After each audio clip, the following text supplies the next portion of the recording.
Hello everyone, welcome to Chennai சமையல். இன்றைக்கி நம்ம செய்ய போகிற ரெசிபி என்னென்னு பார்த்தீங்கன்னா மக்கன் பேடா. வாங்க இது எப்படி செய்கிறதுன்னு பார்க்கலாம். ஃபர்ஸ்ட் நம்ம சுகர் சிரப் செய்ய போகிறோம். அதுக்கு ஒரு பாத்திரத்தில் 2 கப் அளவு நான் சுகர் எடுத்துக்கிறேன்.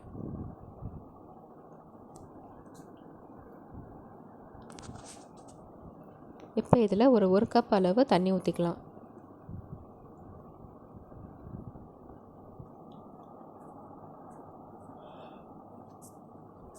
தண்ணி கொஞ்சம் கம்மியாகவே ஊற்றிக்கோங்க.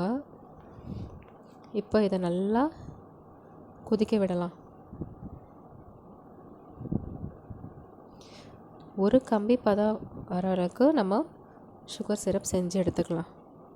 இதில் கொஞ்சம் ஏலக்காய் தூள் ஆட் பண்ணிக்கோங்க. இப்போ நல்லா கொதிக்குது.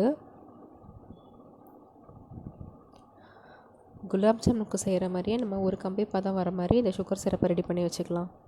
இப்போ பேடா செய்கிறதுக்கு நான் 100 கிராம்ஸ் பால்கோவா எடுத்திருக்கேன்.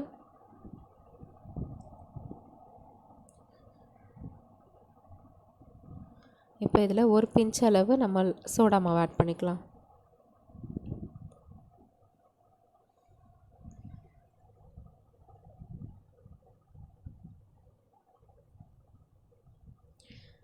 இதில் 1 ஸ்பூன் அளவு நெய் ஆட் பண்ணிக்கோங்க.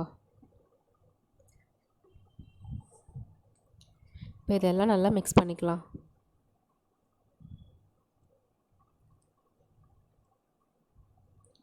இப்போ இதில் ஒரு கப் அளவு மைதா ஆட் பண்ணிக்கலாம்.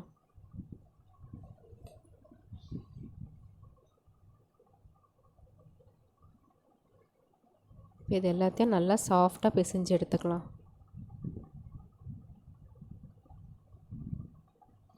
இதில் லைட்டாக தண்ணி ஆட் பண்ணி இதை நல்லா சாஃப்டாக பிசைஞ்சுக்கோங்க.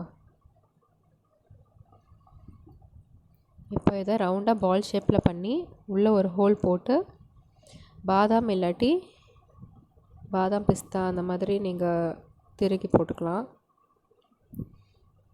உள்ளே ஒரு ஸ்டஃபிங் மாதிரி ரெடி பண்ணிவிடுங்க.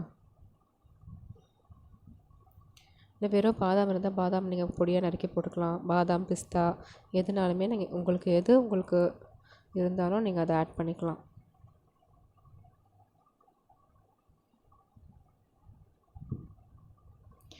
இப்போது கடாயில் எண்ணெய் ஊற்றி எண்ணெய் காஞ்சதும் நம்ம செய்து வச்சுருக்க பீடாவெல்லாம் போட்டு பொரித்து எடுத்துக்கலாம்.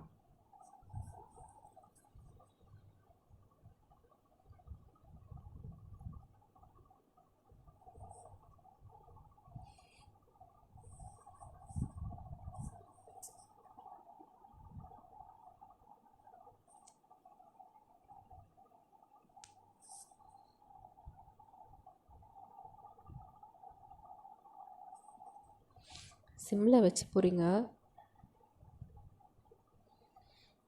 அவ்வளோதாங்க, பீடாலாம் பொரிஞ்சு எடுத்தாச்சு.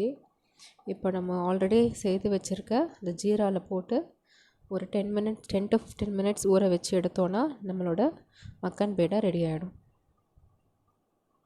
அவ்வளோதாங்க, நம்மளோட மக்கன் பேடா சூப்பராக ரெடி ஆகிடுச்சு. கண்டிப்பாக ட்ரை பண்ணி பாருங்கள். பிடிச்சிருந்தால் லைக் பண்ணுங்கள், ஷேர் பண்ணுங்கள், சப்ஸ்கிரைப் பண்ணுங்கள். தேங்க்யூ.